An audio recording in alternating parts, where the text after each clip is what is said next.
Are हो गया? Good.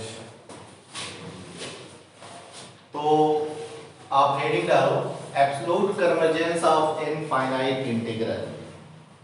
मतलब कि कोई भी इनफाइनाइट इंटीग्रल या कोई भी इम्प्रॉपर इंटीग्रल हमारा एब्सोल्यूट कन्वर्जेंस कब होता है। जैसा कि हम जानते हैं, अगर हम सीरीज की बात करें तो सीरीज के लिए मैंने बताया था कि कोई सीरीज सिग्मा यूएन ये हमारा एब्सोल्युटली कन्वर्जेंट होता है इफ सिग्मा मॉड यूएन क्या हो जाए, कन्वर्जेंट हो जाए। ठीक है, क्या हो गया? Sigma UN is absolutely convergent if sigma mod UN is convergent. तो ठीक इसी प्रकार से हम यहाँ पे इनफाइनाइट इंटीग्रल की बात करेंगे कि अगर कोई भी इंटीग्रल दिया हुआ है, सपोज करो a to infinity fx dx, this is absolutely convergent if integral a to infinity mod fx dx is convergent। ठीक इसी प्रकार से जैसे कि सीरीज की हमने बात किया था कि ये सीरीज हमारा एब्सोल्युटली कन्वर्जेंट होगा यदि सिग्मा मॉड यूएन की वैल्यू क्या हो जाए, कन्वर्जेंट। और ऐसे ही यहाँ पे कि ये जो इनफाइनाइट इंटीग्रल है, ये इंटीग्रल एब्सोल्युटली कन्वर्जेंट होगा यदि इसका एब्सोल्यूट वैल्यू क्या हो जाए, कन्वर्जेंट हो जाए। डेफिनेशन लिखो, मैं बोल रहा हूं द इंटीग्रल, वो कपड़ा देना है, द इंटीग्रल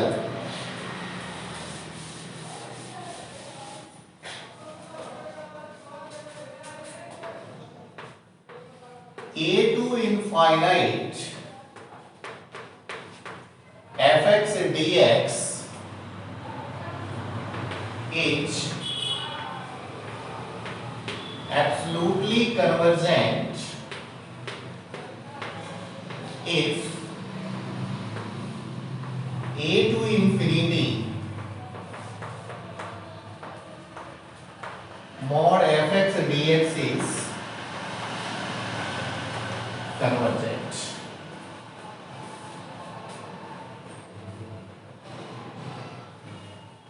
ठीक है,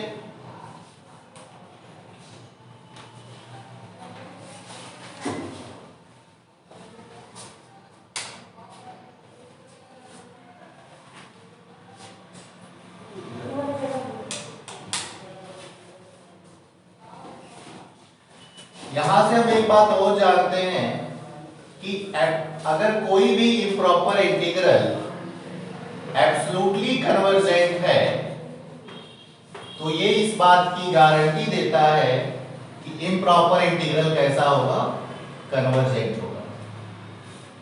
ठीक है, सीक्वेंस उसमें क्या होता है, सीरीज में मैंने पढ़ाया होगा एब्सोल्युटली कन्वर्जेंट सीरीज के लिए, और फिर मैंने वहां पे बोला था कि every absolutely convergent series is convergent. तो एवरी यहां पे लिख सकते हैं, बस ये बात लिख लो, एब्सोल्युटली कन्वर्जेंट इंप्लाइज कन्वर्जेंट, ये होना है, बस लिख लो। हो गया, नोट करो जल्दी।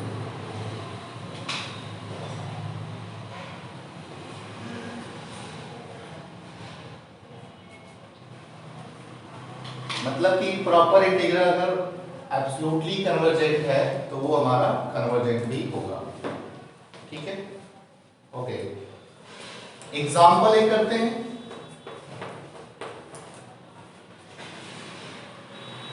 प्रूव दैट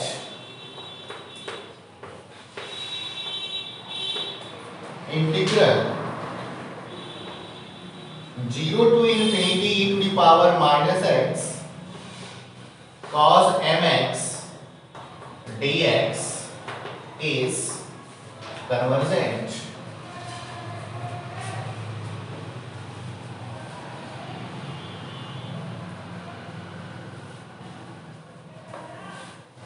ठीक है, सॉल्यूशन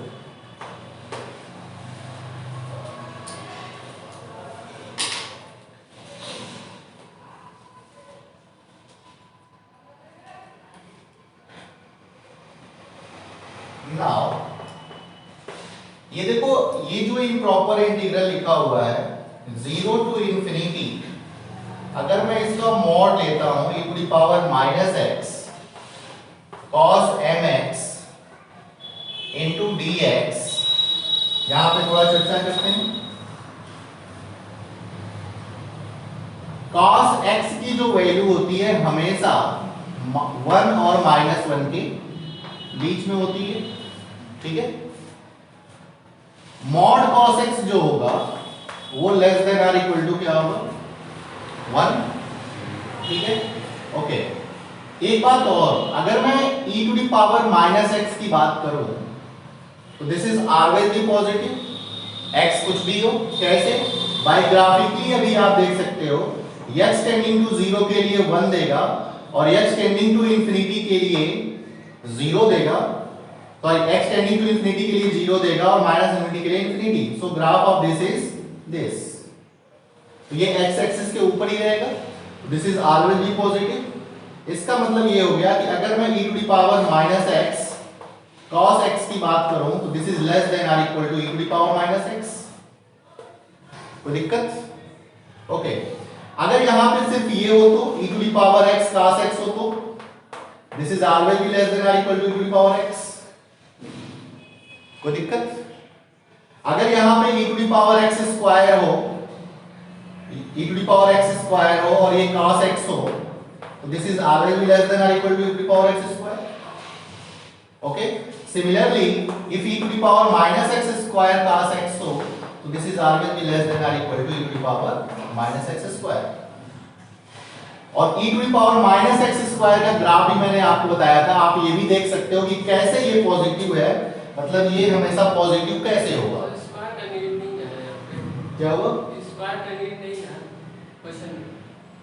नहीं क्वेश्चन है, मैं और सारी चीजें एक्सप्लेन कर रहा हूं, क्वेश्चन तो बस साल भी हो गया, उसमें क्या है। e to the power minus x square की ग्राफ की अगर मैं बात करूं तो अगर मैं ये कह रहा हूं कि ऑलवेज बी पॉजिटिव, सो ये x एक्सिस से क्या होगा, ऊपर ही होगा। If x goes to 0 then e to the power 0 and e to the power 0 is, तुम सो रही हो,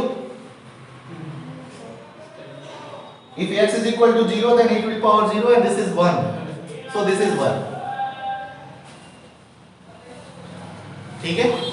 if x goes to infinity, if x goes to infinity then e to the power minus infinity and e to the power minus infinity is 0, so graph x axis को touch करने की कोशिश करेगा, touch नहीं करेगा। Similarly if x goes to minus infinity, minus infinity का square positive बनाएगा और आगे माइनस है तो क्या बनेगा e to the power minus infinity again, और e to the power minus infinity again क्या होगा, ये 0 की तरफ जाएगा। सो दिस इज, ये हो गया। तो ये जो ग्राफ बना वो किसका बना, e to the power minus x square का, कोई दिक्कत। अगर यहां पे माइनस हो जाए, सपोज दिस इज माइनस, तो क्या होगा, यहां पे मिरर रख दो तो इसका ये ग्राफ जो होगा वो इधर क्या प्रोजेक्ट हो जाएगा, तो दिस इज -1, 0 पे -1 देगा और ये फिर ये ऐसे बनेगा,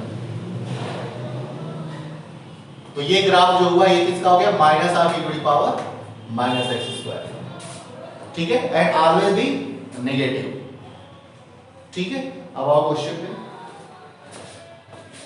तो अगर मैं इसका मॉड लेता हूं तो this is always be less than or equal to what, integral 0 to infinity and this is e to the power minus x and dx।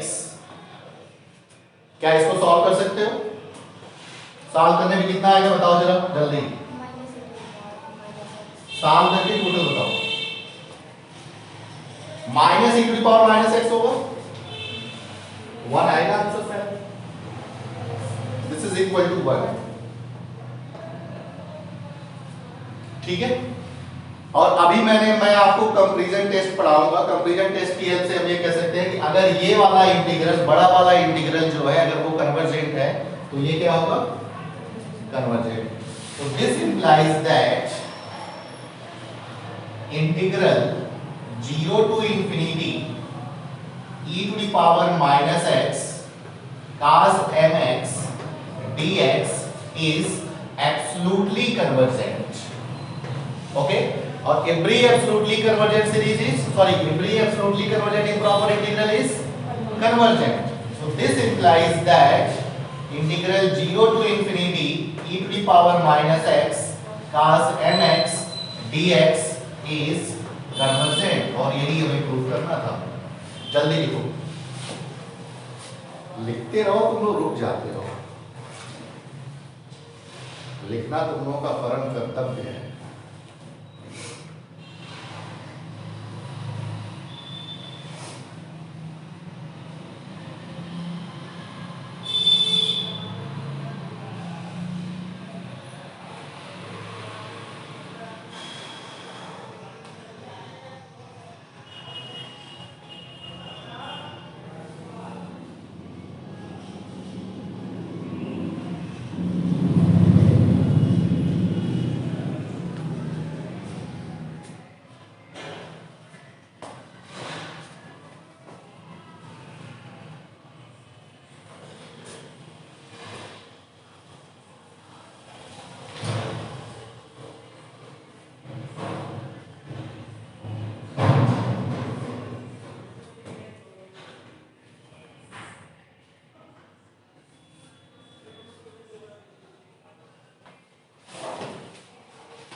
हो गया?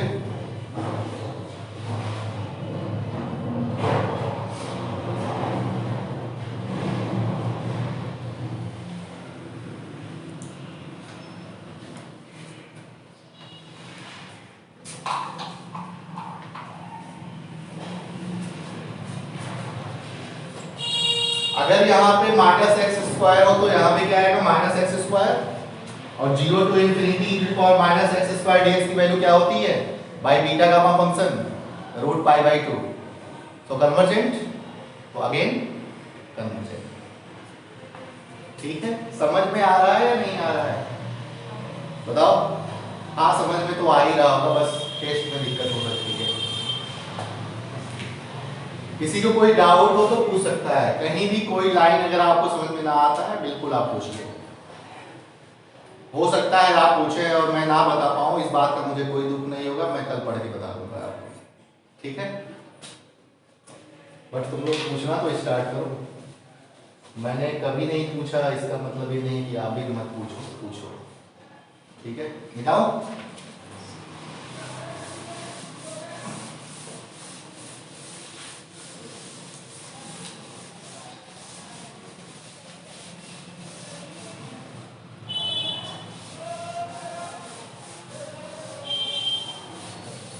ओके, नेक्स्ट बस एक रिजल्ट लिख लो, बस लिखना है, समझना नहीं है इसको। If fx greater than 0 for x greater than a, then integral a to infinity fx dx is convergent if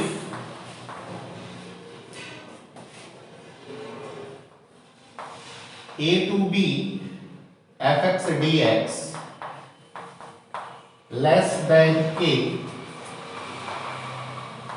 for all b greater than a, where k is a fixed positive number, where k is a fixed positive number independent of b, independent of b। लिख लिए?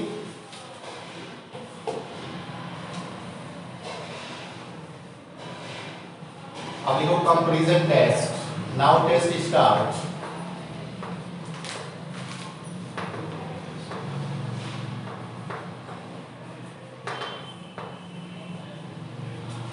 Comparison test,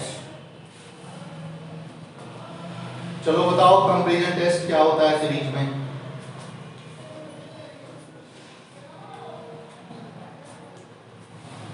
बताओ, तुम बताओ।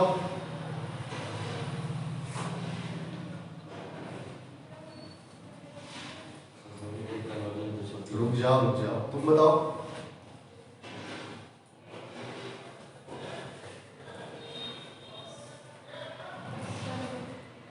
बोलो बोलो बोलो। Sir बड़ी वाली सीरीज और कन्वर्जेंट होगी तो छोटी वाली भी कन्वर्जेंट होगी, और जो छोटी वाली डाइवर्जेंट है तो बड़ी वाली सीरीज जो होगी वो डाइवर्जेंट होगी। सब सीक्वेंस की बात ही नहीं कर रहे हैं, सीरीज में मैं बात स्टार्ट किया हूँ, तो सीक्वेंस में मैं जा नहीं सकता, है ना। चलो कंप्लीट टेस्ट लिखो।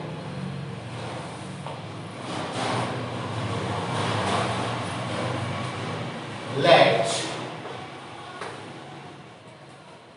I1 is equal to integral a to b fx dx and I2 is equal to integral a to b gx dx into improper integral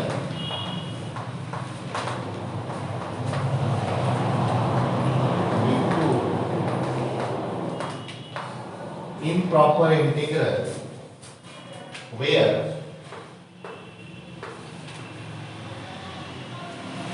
पहली बात f and g have only PID at x is equal to a। दूसरी बात f and g are non-negative, that is fx and gx greater than or equal to 0 for all x belonging to closed interval ab। और तीसरी बात f of x less than or equal to gx for all x belonging to closed interval ab।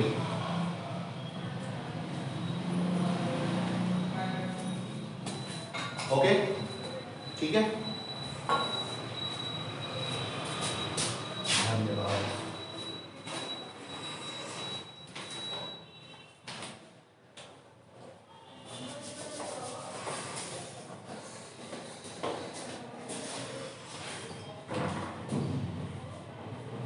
समझ लो थोड़ा, तब लिखना इधर देखो।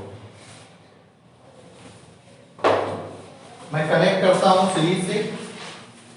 हमारे पास अगर दो सीरीज दी हुई है, सिग्मा यूएन और सिग्मा वीएन, ठीक है, और ये कहा जा रहा है कि यूएन जो है वो लेस देन और इक्वल टू क्या है, वीएन फॉर ऑल एन के लिए, ठीक। तो if sigma vn is convergent, this implies that sigma un is convergent, ठीक। फिर मैंने कहा कि if sigma un is divergent, then this implies that sigma vn is divergent। यही तो मैंने पूछा था, क्या दिक्कत है बताने में, इससे भी आसान कुछ हो सकता है। अब देखो इसी को यहां पे कनेक्ट करो, हम यहां पे हमारे पास दो सीरीज थी, अब हमें दो इम्प्रॉपर इंटीग्रल चाहिए। एक इम्प्रॉपर इंटीग्रल ये है और एक इम्प्रॉपर इंटीग्रल ये है, दो इम्प्रॉपर इंटीग्रल हैं।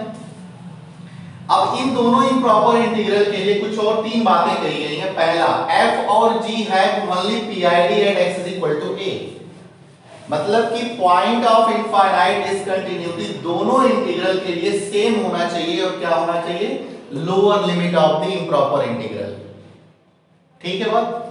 पीआईडी मतलब कि उस पॉइंट पे फंक्शन क्या होगा, आपको दिखेगा कि ग्राफ जो है वो इंफिनिटी की तरफ या माइनस इंफिनिटी की तरफ अप्रोच करेगा, ठीक है बात?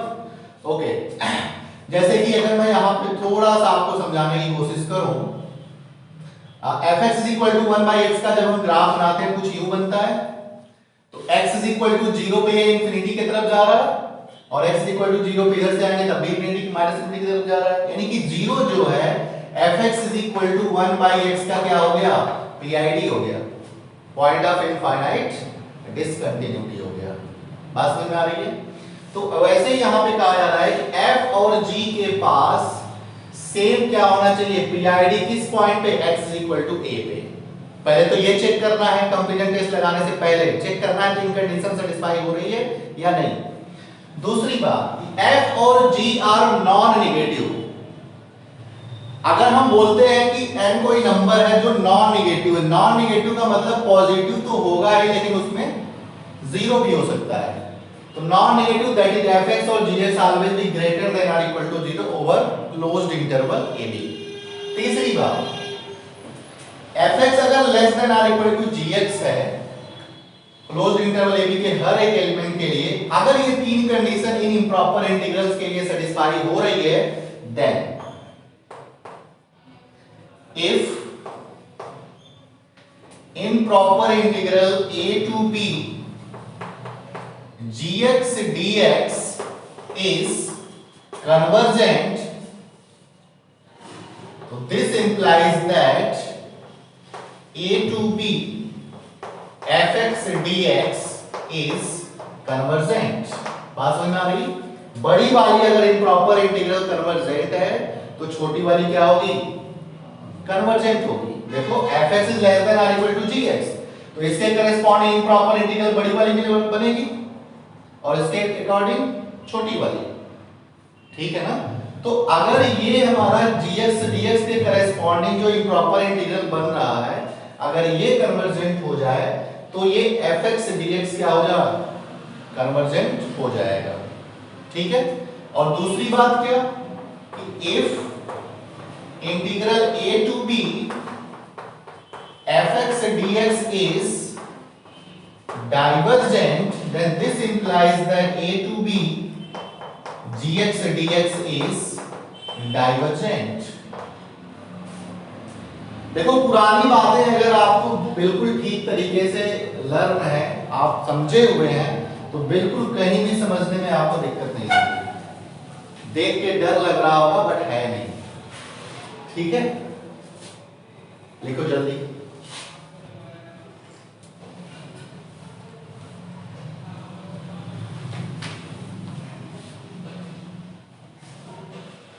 याद हो गया? बड़ी वाली कन्वर्जेंट तो छोटी वाली कन्वर्जेंट, बस इतना ही याद रखो। छोटी वाली डाइवर्जेंट तो बड़ी वाली डाइवर्जेंट है?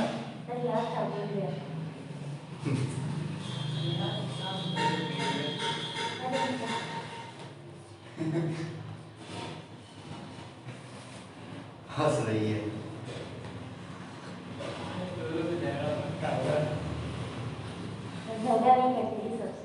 मत बोलो, रिकॉर्ड हो रहा है। रिकॉर्डिंग भी हम ही लोग सुनते हैं। YouTube पे सारे वीडियो पब्लिकली हो गए हैं लगता है। नहीं सारा ही हाँ हो गया, मैम की है, सब हो गया है, मैंने देखा। सब वीडियो क्लासेस चलती है वो भी सब कुछ दिनों के लिए, हमें लग रहा है कुछ दिनों के लिए हुआ। ये भी क्लास जाएगा यूट्यूब पे। कोई दिक्कत इसमें? चले आगे, एग्जाम्पल है। ओके,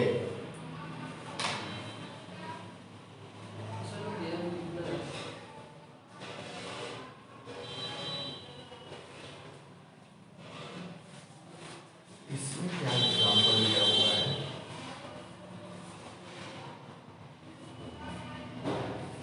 हो गया? अरे तुम लोग जल्दी तो लिखते रहो।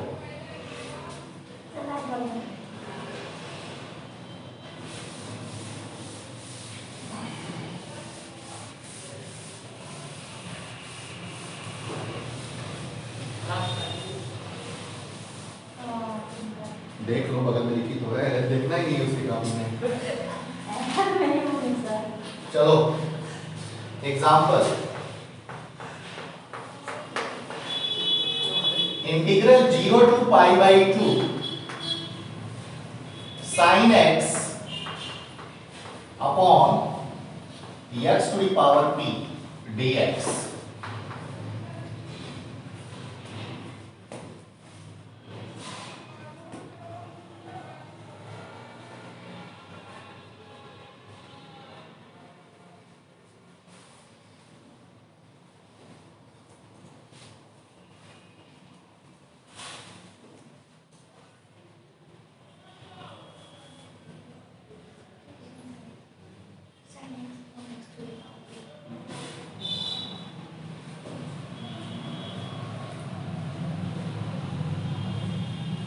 ठीक है, इस इंटीग्रल की हम बात कर रहे हैं sin x। इसकी बात करते हैं कि ये हमारा कन्वर्जेंट होगा या डाइवर्जेंट होगा। ठीक है बात, okay.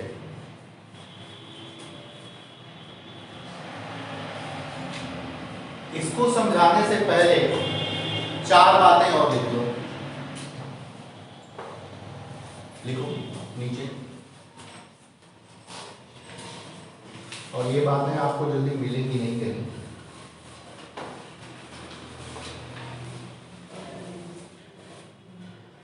Zero to one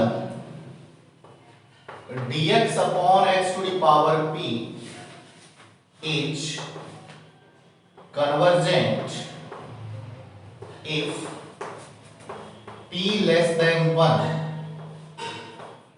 and divergent if p greater than or equal to 1। 0 to 1 आप ऐसे समझ सकते हो कि ये जो है हमारा फाइनाइट लिमिट है। याद कैसे करना है, अगर लिमिट हमारी फाइनाइट है, ये हमारी p लेस देन 1 के लिए क्या कन्वर्जेंट होता था, geometric series. r less than 1 के लिए कन्वर्जेंट होता था, और r ग्रेटर देन और इक्वल टू 1 के लिए क्या होता था, डाइवर्जेंट। तो इसको याद करने के लिए आपको याद करना होगा ज्योमेट्रिक सीरीज की कन्वर्जेंसी और डाइवर्जेंसी। समझ में आ गया। दूसरी बात, a to infinity 1 upon x to the power p dx is convergent if p greater than 1 and divergent if p less than 1, less than or equal to 1। ये p टेस्ट है ना, p टेस्ट है। p greater then 1 के लिए auxiliary series क्या होती थी, convergent, और लेस देन और इक्वल टू 1 के लिए डाइवर्जेंट। और यहाँ पे एक खास बात और है कि a जो है वो ग्रेटर देन 0 है। ठीक है। तीसरी बात, integral a to b dx upon x minus a to the power p is convergent if p less than 1 and divergent if p greater than or equal to 1। देखो यहां पे लिमिट कैसी है, फाइनाइट। लिमिट कैसी है, finite. तो finite वाले के केस में दोनों का सेम है ये। देखो लॉजिक से कोई भी चीज याद करोगे तो भूलेगा नहीं। ठीक है। Last, a to b dx upon b minus x to the power p is convergent if p less than 1 and divergent if p greater than or equal to 1। ठीक है बात। चलो यहां पे देखो जरा, a to b dx upon ये x minus a जो था वो क्या हो गया, उल्टा हो गया, b माइनस x हो गया। इस केस में आपको कैसे याद रखना है, यही same p less than 1 and p greater than और इक्वल टू 1 के लिए।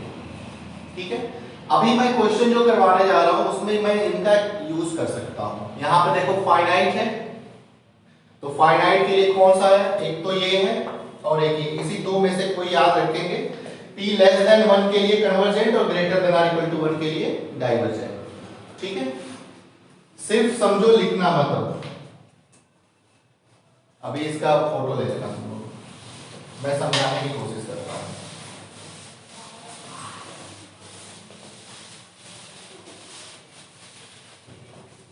बस समझो, चलो यहां पे जो fx दिया हुआ है वो क्या है, fx is equal to sine x upon x to the power p। ठीक है, ओके, एक काम करते हैं इसमें, 1 अपॉन जस्ट 1 मिनट,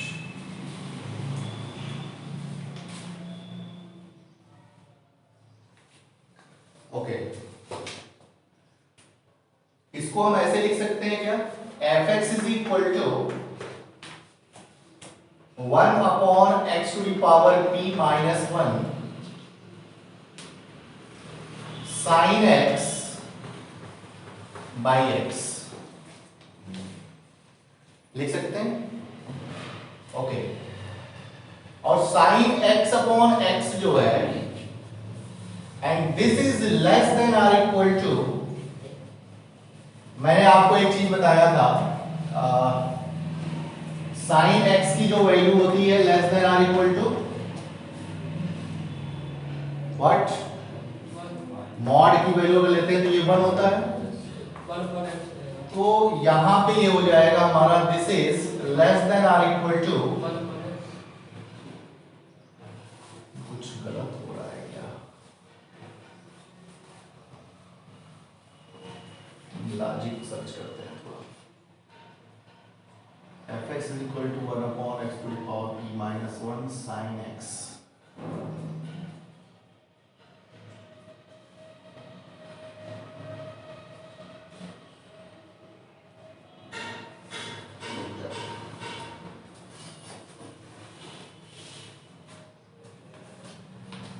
इसको हम ऐसे कर सकते हैं, fx is equal to sin x upon x to the power p is less than or equal to 1 upon x to the power p हो जाएगा।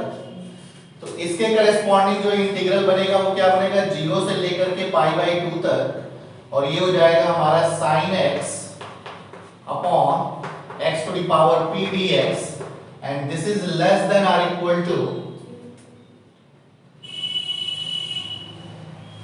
this is less than or equal to integral 0 to pi by 2 dx upon x minus 0 to the power p हो जाएगा।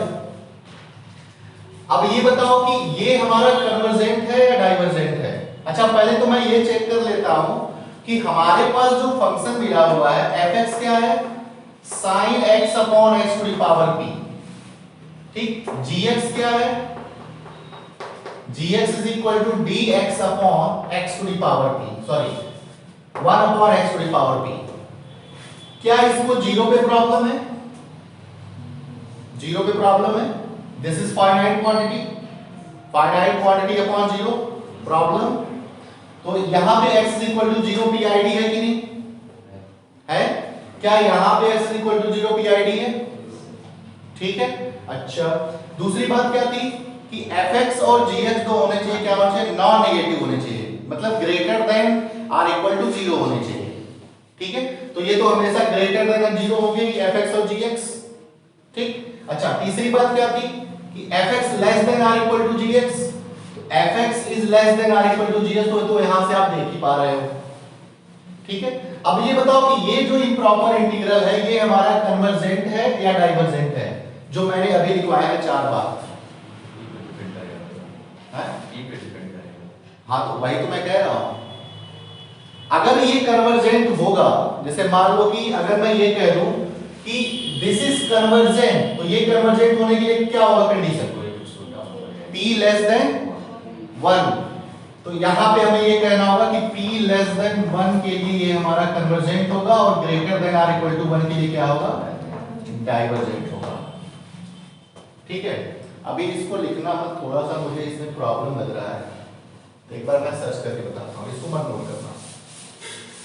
आगे चलते हैं, थोड़ी सी दिक्कत इसमें मुझे लग रही है। दिक्कत क्या है,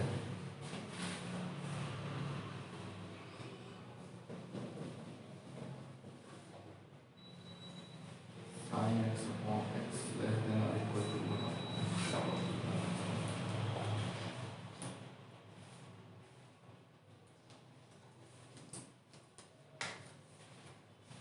सर कब तक क्लास चलेगी? 9:30 10:30।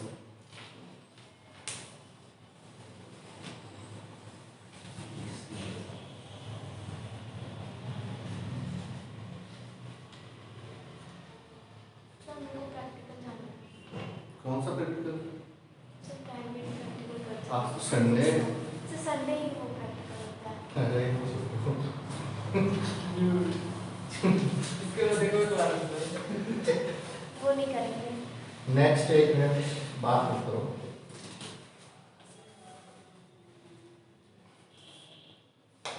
एक नोट लिखो।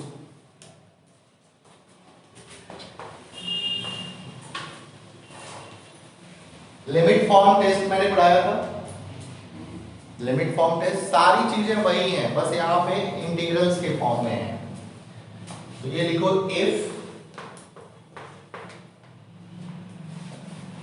Limit x tending to infinity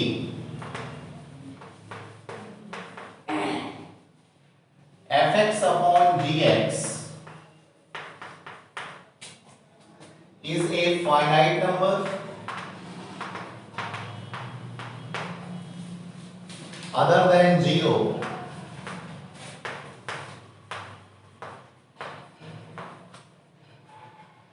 then the integral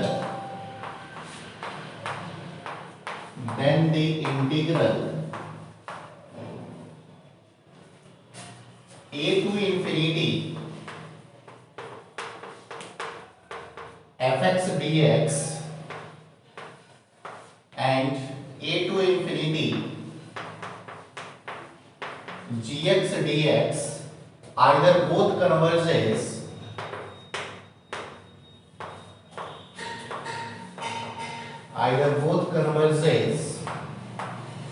are both divergent।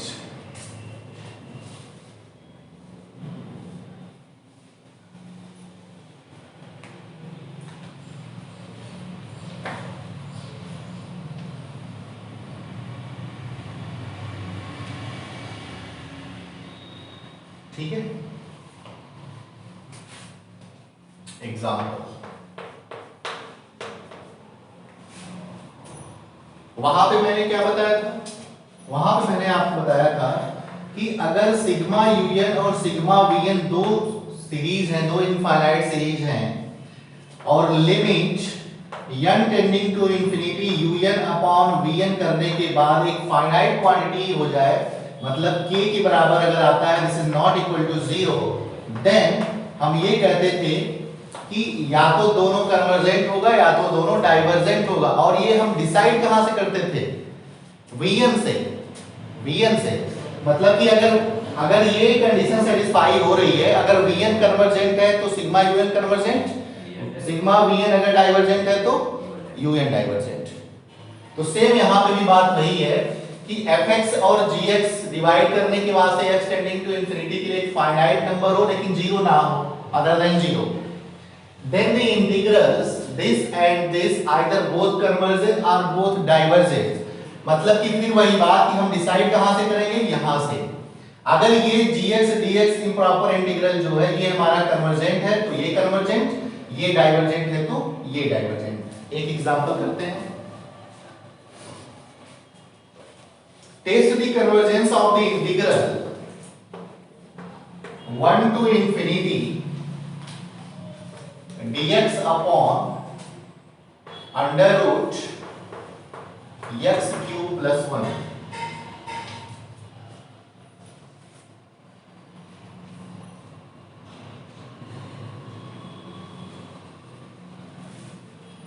कोई दिक्कत? चलो, अब एक खास बात आपको यहां पे समझना होगा कि हम fx और gx कैसे चूज करेंगे। ठीक है, तो ये देखो यार। अच्छा बता दो fx क्या है? क्या बात है, तुम लोगों ने बता दिया, वेरी गुड।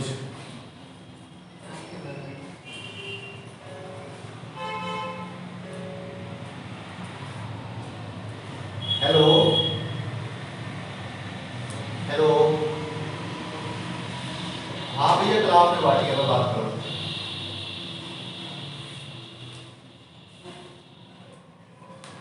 हाँ जी, तो this is x cube plus 1।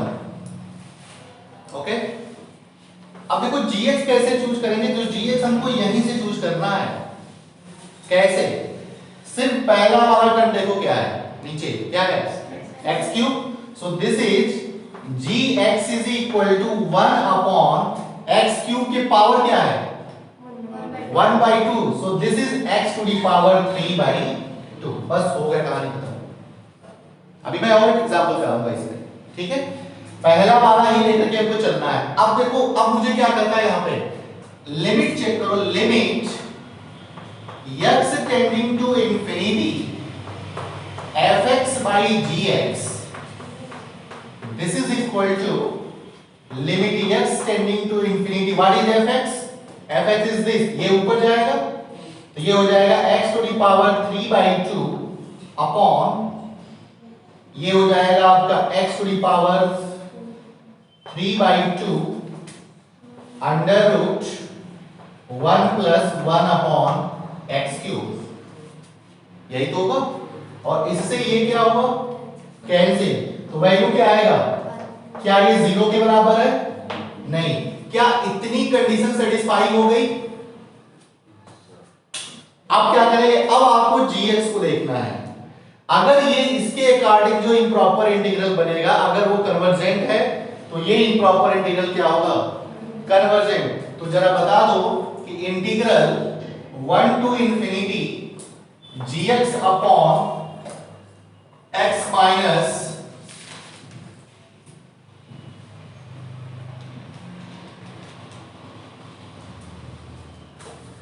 x, sorry dx upon x to the power 3/2, ये कन्वर्जेंट है, डाइवर्जेंट है?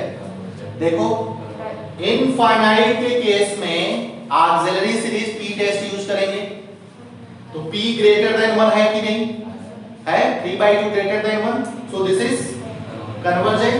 तो मैं यहां पे लिखूंगा is convergent, therefore in proper integral 1 to infinity dx upon under root x cube plus 1 is convergent। कोई समस्या मिटाए, बुक में है, लिख लेना घर पे। Example 1 page number 319, page number 319।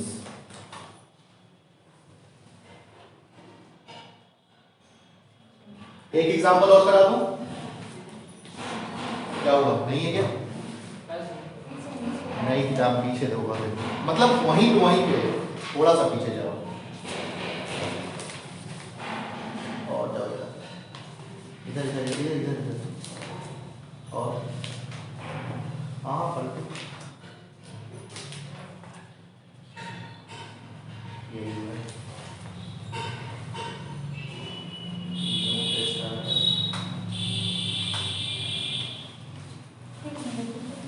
हो गया ना?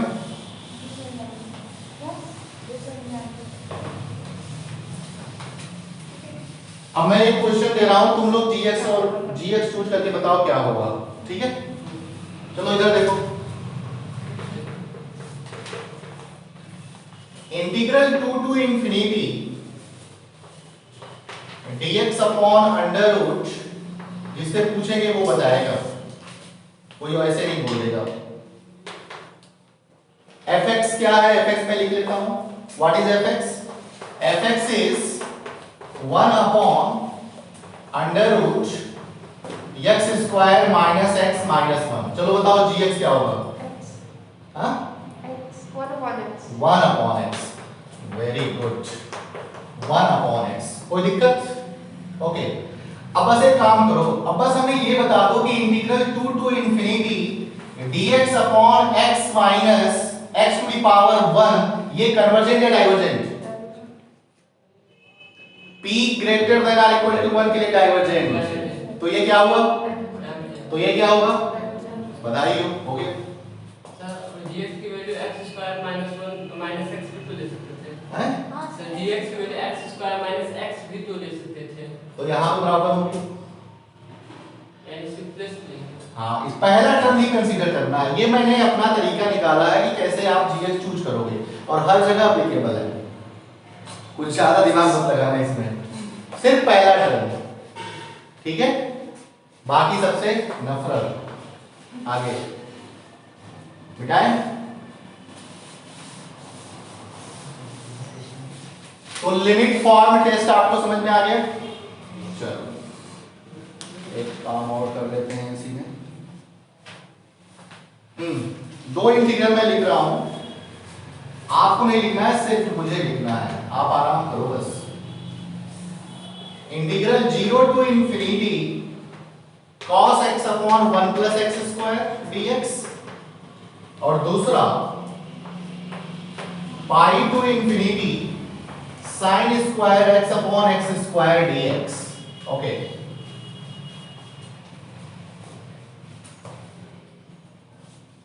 चले आगे। समझो, इधर इधर देखो, सब लोग देखो इधर, अब समझो।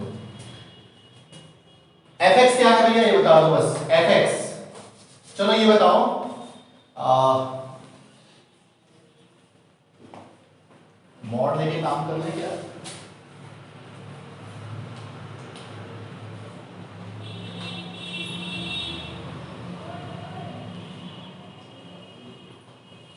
ओके, मॉड cos x की वैल्यू क्या होती है? This is less than or equal to 1। ठीक है, इतनी बात? ओके, तो ये बताओ mod cos x upon 1 plus x square की वैल्यू क्या होगी? Less than or equal to 1 upon 1 plus x square. ठीक है, क्या मैं कुछ पल के लिए इसे fx मान लूं और इसे gx मान लूं? हो गया? fx is less than or equal to gx हो गया। तो इसके करेस्पॉन्डिंग हम इंप्रॉपर इंटीग्रल बना लें, 0 से लेकर के क्या इंफिनिटी तक, और ये हो गया हमारा cos x upon 1 plus x square into dx, and this is less than or equal to zero to infinity dx upon 1 plus x square. ठीक है, अगर ये वाला कन्वर्जेंट हुआ तो ये क्या होगा? कन्वर्जेंट। तो इसको चेक कर लें, इधर आओ। चेक करने का मतलब ये है कि इसको कैलकुलेट करो, अगर फाइनाइट वैल्यू आती है तो ये कन्वर्जेंट होगा। तो ये बताओ ये क्या देगा? tan इनवर्स, बचपन में पढ़े थे, tan inverse x and 0 to infinity, tan inverse 0 0, tan inverse infinity pi by 2। So answer is this is pi by 2। तो ये क्या होगा? तो ये बताइए। थर्ड लाइन में at mod cos x upon 1 plus x square less than और equal to 1 upon x square, उसकी जगह एक और less than 1 upon x square ले लिख सकते थे, तब तो डायरेक्टली हो जाता। हाँ, ये अच्छा सोचे हो। Less than 1 upon x square. एक मिनट, तुम ये x square is less than 1 plus x square. Okay, so 1 upon x square is greater than 1 upon 1 plus x square। Okay, इसका मतलब कि ये जो मैंने यहां पे लिखा है वो ये हो गया आपका, this is 1 upon x square। ठीक है, अब इसके करस्पॉन्डिंग जो इंटीग्रल बनेगा वो क्या बनेगा? 0 to infinity dx upon x square बनेगा p greater than 1, p greater than 1। तो दिस इज इससे आसान क्या हो सकता है? सही सोचे हो? ऐसे ही सोचा करो, ठीक है ना। तब ये भी आपको कैलकुलेट करने की जरूरत नहीं पड़ेगी। रियल एनालिसिस एक्चुअल में बहुत इजी है, बस दिमाग में चाहिए। पुरानी बातें और माइंड लगाने आना चाहिए। ये बंदा परेशान लग रहा है, मुझे लग रहा है। देखो जिसको समझ में नहीं आता है मुझे मालूम रहता है, ठीक है। इसका ये मतलब नहीं है कि मैं अंतर्यामी हूं, नाम से बस समझ लेना। ठीक है,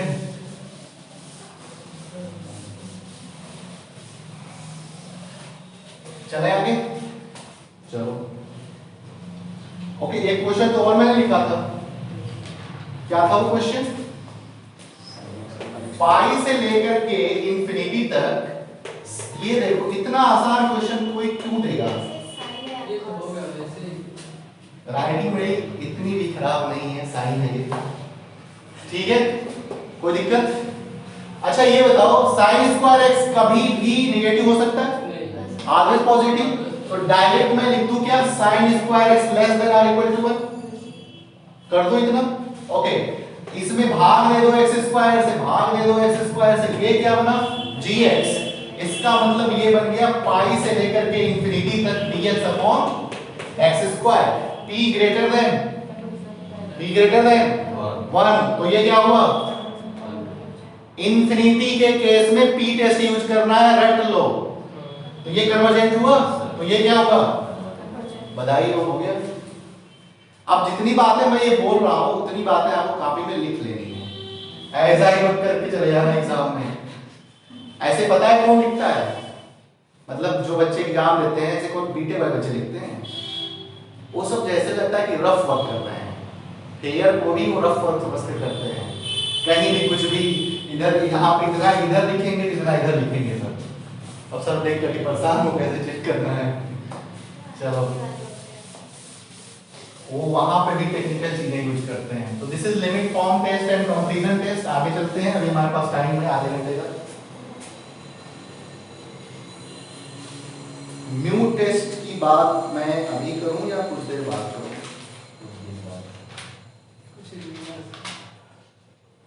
ओके, इधर आओ।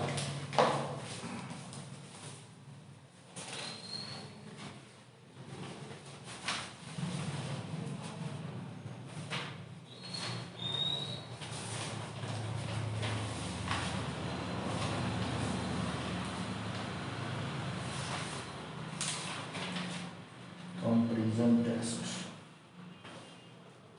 इसके दो क्वेश्चन मुझे आपको समझाना है जो मुझे थोड़ा सा समझना पड़ेगा।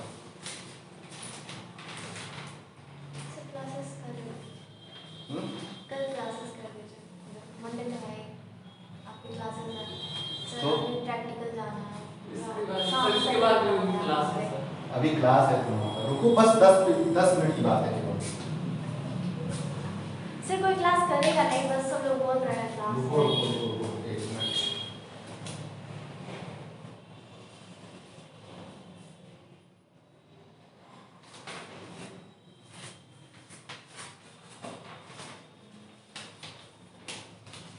ओके, स्टार्ट करते हैं डिरिचलेट टेस्ट।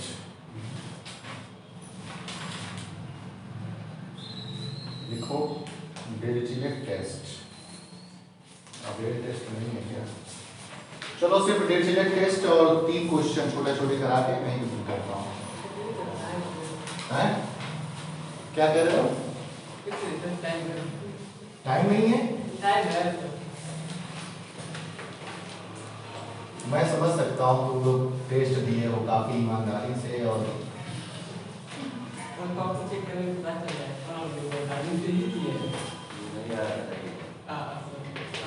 घर पे जाएंगे फिर उसे अच्छे से डिरिचलेट टेस्ट लिखो। Late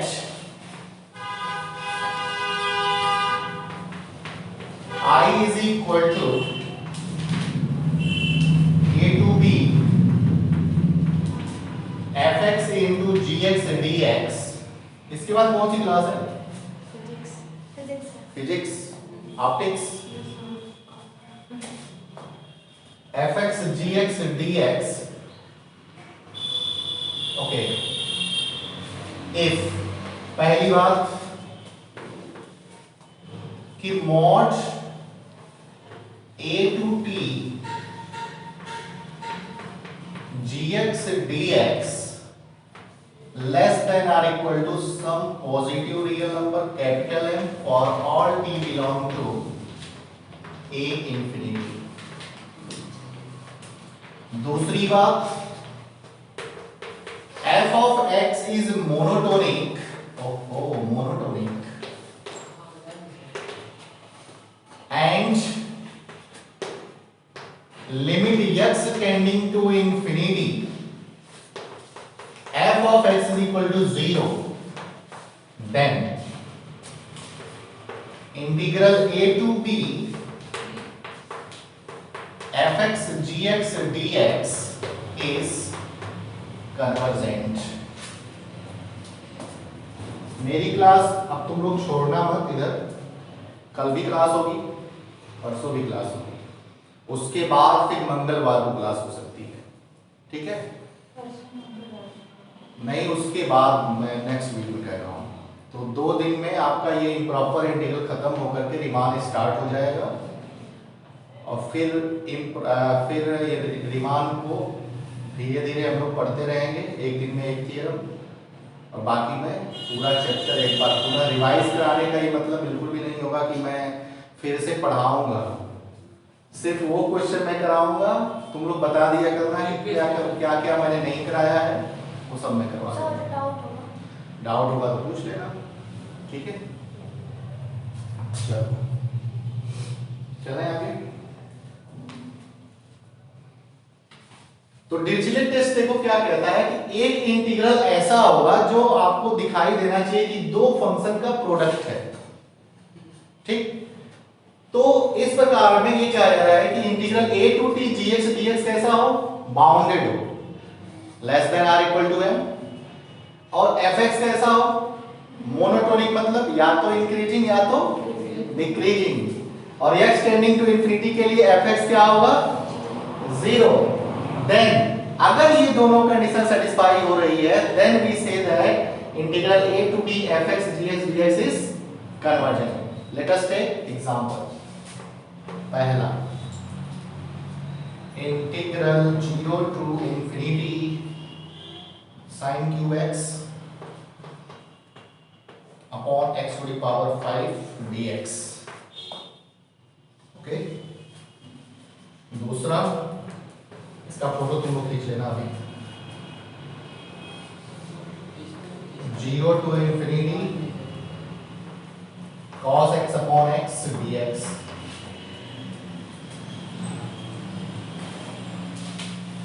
to to infinity sin x log x dx। चलो बताओ,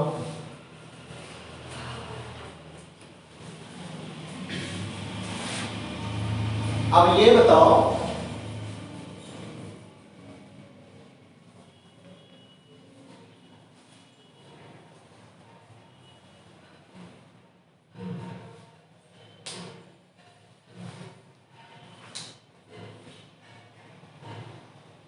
ओके,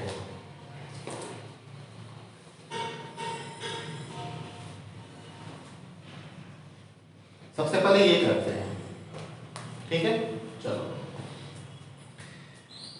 यहां पे हम fx क्या चूज करें और gx क्या चूज करें।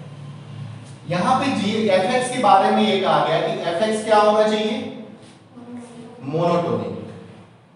तो अगर मैं यहां से fx की वैल्यू चूज करता हूं 1 अपॉन x, समझना हमारे पास 0 से इंफिनिटी में ही रहना है, fx मैंने ये चूज किया, तो इसका अगर हम ग्राफ बनाएं 0 से लेकर के इंफिनिटी तक, तो ग्राफ हमारा यही बनेगा।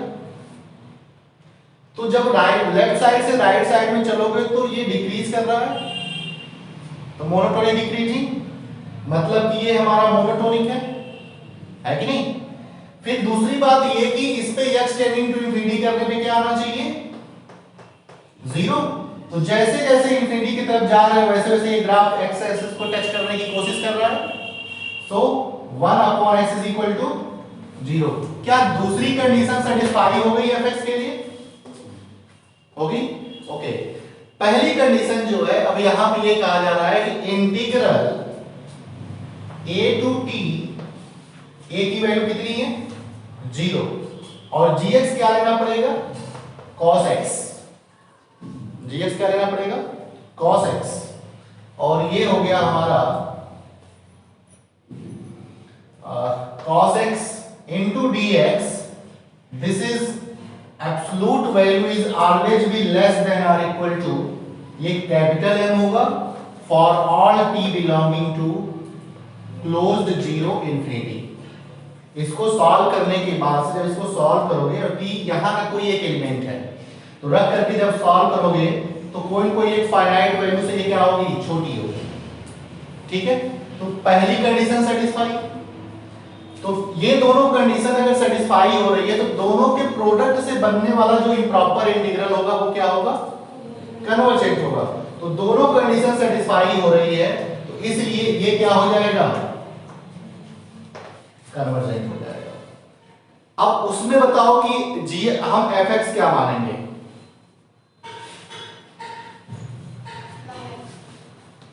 log x कैसे, ये देखो log x का ग्राफ यूं, ठीक है ओके। तो अगर मैं यहां पे gx की वैल्यू fx की वैल्यू 1 अपॉन log x था, क्यों 1 अपॉन log x मानेंगे हम यहां पे, लेकिन 1 अपॉन log x का ग्राफ जो होगा 1 अपॉन log x का ग्राफ हम इजीली नहीं बना सकते। log x का ग्राफ सिर्फ ये है,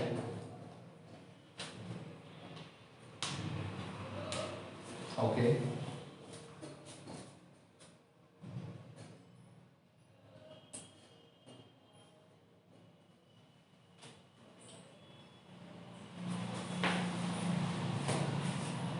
वैसे fx 1 अपॉन log x ही मानेंगे और gx जो होगा वो हम मानेंगे आपका sin x, लेकिन 1 अपॉन log x का ग्राफ हम नहीं इजीली बना सकते हैं, बट वो मोनोटोनिक डिक्रीजिंग ही होगा।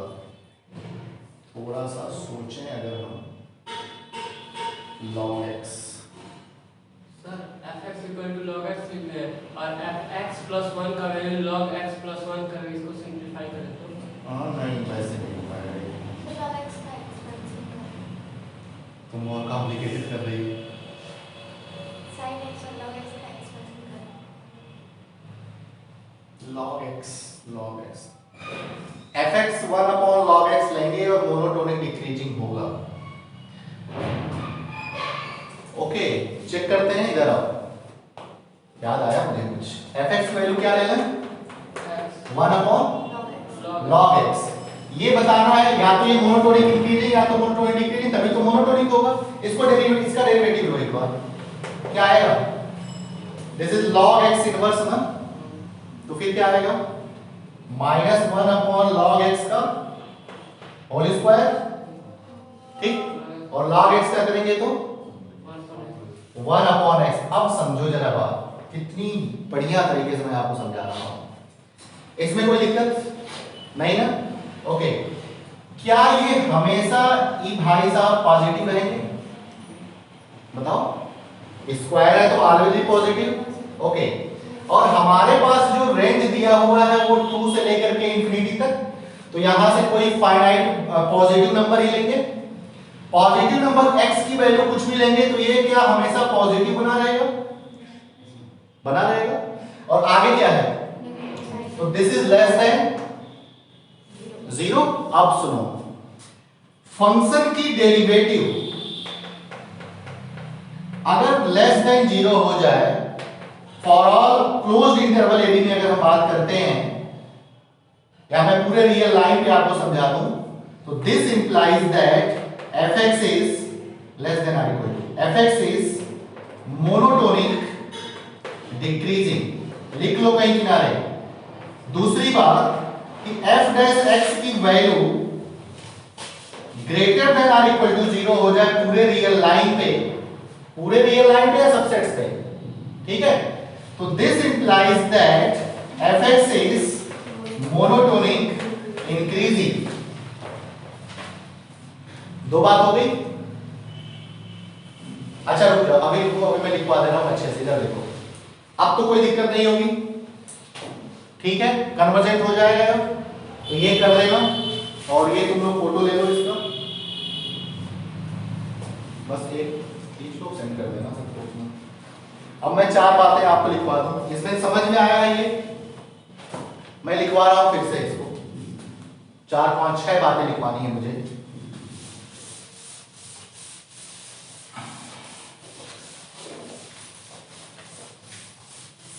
जहां ग्राफ नहीं बनेगा वहां पे हम ऐसे देख लिया करेंगे, ठीक है।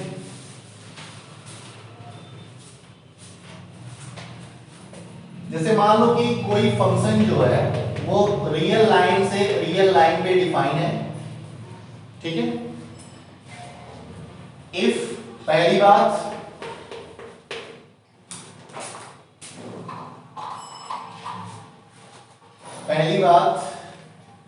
कि फंक्शन की डेरिवेटिव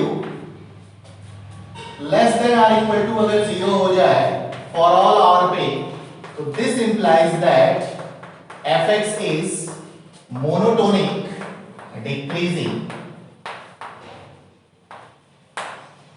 ओके। दूसरी बात, इफ f डैश x सिर्फ लेस देन 0 हो, क्या हुआ? आप तो डरा ही दिए, बस मैं आ रहा हूं, 10 मिनट 5 मिनट टाइम है मेरे पास। If f dash x is less than 0 for all r, this implies that fx is strictly increasing, ये सिंबल है strictly increasing का, ठीक है, strictly increasing, बस इतना लिख लो, strictly increasing। मैं यहां लिख दे रहा हूं strictly, 1 minute, less than or equal to है ना, तो ये strictly decreasing होगा, strictly decreasing, ठीक है बात। अब सुनो, if f double dash x is greater than or equal to 0 for all r, then this implies that fx is monotonic increasing,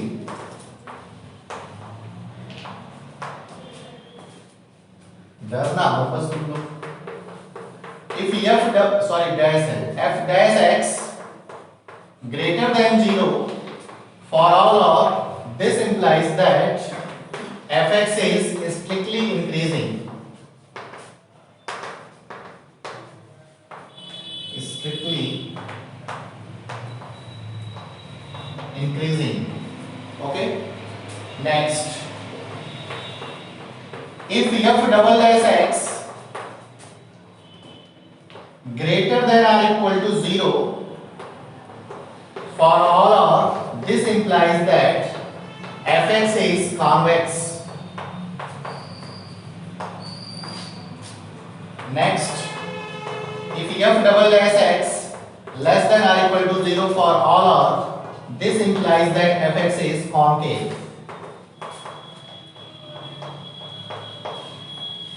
बस हो गया, 6 बातें हो गई, नहीं हुआ?